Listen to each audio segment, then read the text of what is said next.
out of how did you manage to calm down, and control your your anxiety to be able to fit in where you have internationally renowned Nigerian actors and actresses taking part in such a movie? It wasn't an easy thing to do, actually, to be honest, because when I heard Ali Nuhu who was in it, I was like, wow, I don't think I can do a scene with Ali Nuhu.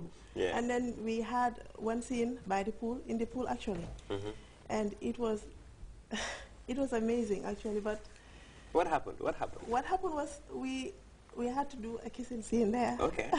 Now that's romantic. He is a like international actor, and kissing a strange man. Also, that made me nervous. So it was kind of very difficult for me, and we had to do that over and over. I was tired. Lamin was frustrated. But we get it done in the end. Okay. And that was it.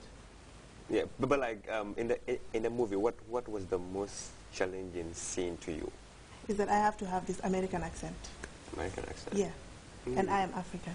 Wow. So that was a challenge for me, but I managed to do it right. Oh, that was a pretty big challenge, but I'm sure you nailed it. Lamin, just when I first saw this, with a couple of friends, they were like, "Oh, Nigerian, producers again back in the Gambia." And I was like, come on, because you once gave me a pilot or, a preview of the Saviors of Humanity. I knew it was you, and I also had some people talking about it. I told them it was Gambian, and they were like, but how come you have two Nigerian international actors coming on board? And that would prompt me to ask you, why didn't you just decide to, make the cast 100% Gambian, but instead decided to bring two, artists outside Gambia to come and take part in this movie? Stupid girls who take nonsense from me. And if you do this again, I will deal with you seriously. You need to see how the police were beating me. If you were there, it wouldn't be 10 minutes. So because why do the rich treat the poor like this? Why? Why? Okay, this is a question that I've been hearing for long. One thing was that, like I said, I studied film production. If you spend your time, not in less than 6 years to study something, you have a target. And that particular target, you tend to do everything humanly possible to attain it. The population of the Gambia is 1.5. Out of this population, I might not be, I don't have a real statistics, but I think common sense will allow me to say not in less than 10% of this population can buy a CD of a Gambian product. True. Maybe a majority of them can buy a Nigerian film or stuff like that because they have adopted that system. They're used to Nigerian films. It gives them the pleasure that they need when it comes to films and Americans and Indian films. So for you to be able to have those people on board, you must be able to give them something that they are used to already. I realized that, okay, this is the best way for me to be able to tell Gambia that Gambians can do this. Because like we all know, a film is determined by the technical crew, not the actors that took part in it. If a Nigerian crew comes to the Gambia, produce a film, it's not a Gambian film. All the credits will go to the directors, the writers, the editors, and stuff like that. It's only film in the Gambia. But now, if you bring a Nigerian or any foreign actor to come here and act with a Gambian technical crew, and the credit stays in the Gambia. So my objective was to sell the image of the Gambia and let Gambians realize that we have the potential to produce international films. So that was one of the major reasons why I said to have a wider coverage, I need a star. That particular star is who is those that I used to the screen. So the first person we should have brought was Emeka Ike. Emeka Ike. He's a personal friend, very good friend. I spoke with him, but then he had a pilot project that did not warrant him to come. Then I fall to Nonso Diobi, who's also a friend. The same thing also, he was engaged. Then I have to settle to Ali Nuhu. Okay. So that was the major reason why we have to do that. Yeah, but like funding is always a crucial part, of every movie, any production that you want to do. Perhaps quickly you'd like to tell us how you managed to come up with this entire initiative in terms of funding. The funding of this movie is 100% done by Better Future Production.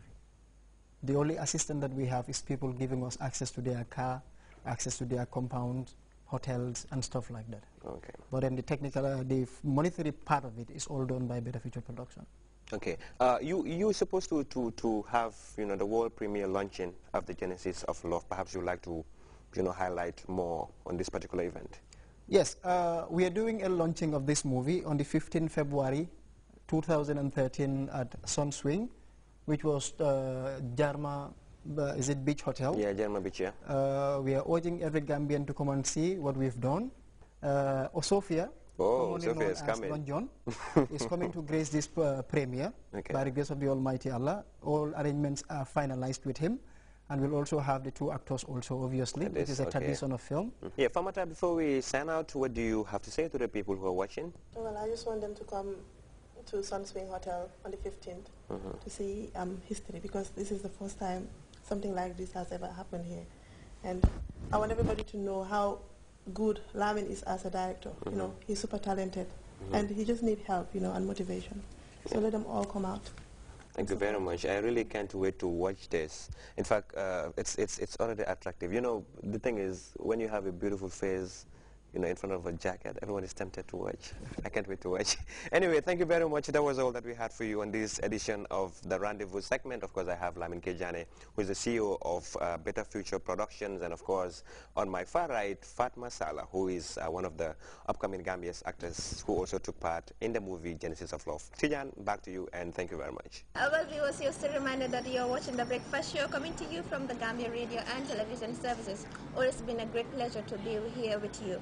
Well, next on our Rendezvous segment, we present you Ibrahim Dabo and Melina Dabo, and they are the proprietor of Cariba Canarias Bar and Restaurant. I hope I got that right, because the name is Spanish. Yeah. I hope I got it right.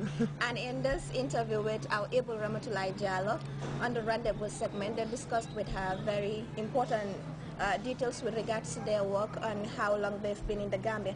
And actually, they are proprietor of a bar and restaurant. I'm sure with the beginning of the tourism season, they have a lot to say. So let's join our able Ramatulai Jallo. I keep on emphasizing on this Rendezvous segment. That's beautiful.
Mara Julo